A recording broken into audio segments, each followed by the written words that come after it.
नमस्कार दोस्तों, यह डिक्टेशन 80 शब्द प्रति मिनट की गति से रिकॉर्ड की गई है। डिक्टेशन शुरू होने में शेष हैं 5 सेकंड। स्टार्ट। अध्यक्ष महोदय, इस देश के किसानों को उसकी मेहनत का उचित मूल्य मिलना चाहिए। इस बात से इनकार नहीं किया जा सकता है।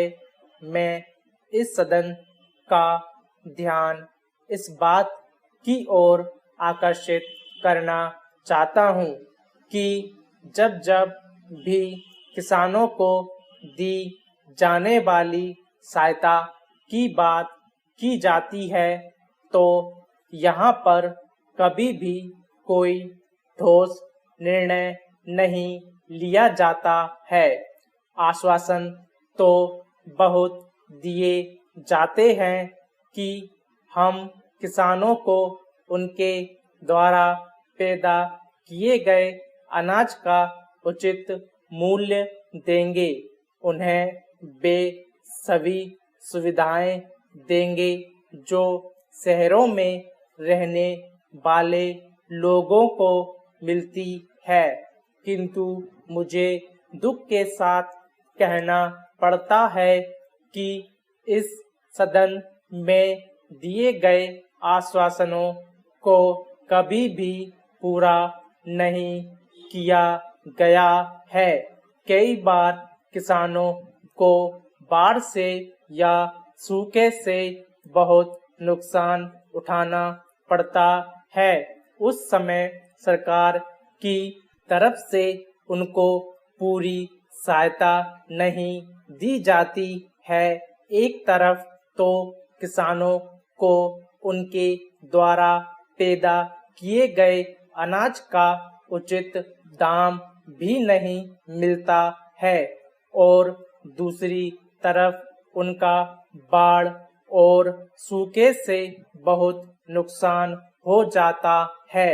ऐसी स्थिति में हमारे देश के किसानों को बहुत कष्ट उठाने पड़ते हैं। पैरा। मान्यवर महाराष्ट्र में किसानों के आंदोलन की बात हम सुनते हैं। बड़े दुख की बात है। जहां तक मुझे मालूम है वहां के किसानों को बहुत सारी सुविधाएं दी गई हैं।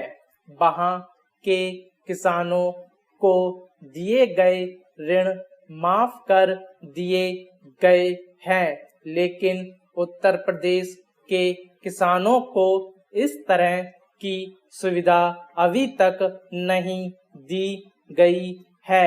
मैं महाराष्ट्र के किसानों से निवेदन करना चाहता हूं कि जो कुछ उनको दिया जा रहा है उससे उन्हें संतुष्ट होना चाहिए और देश के विकास में पूरी तरह से हिस्सा लेना चाहिए।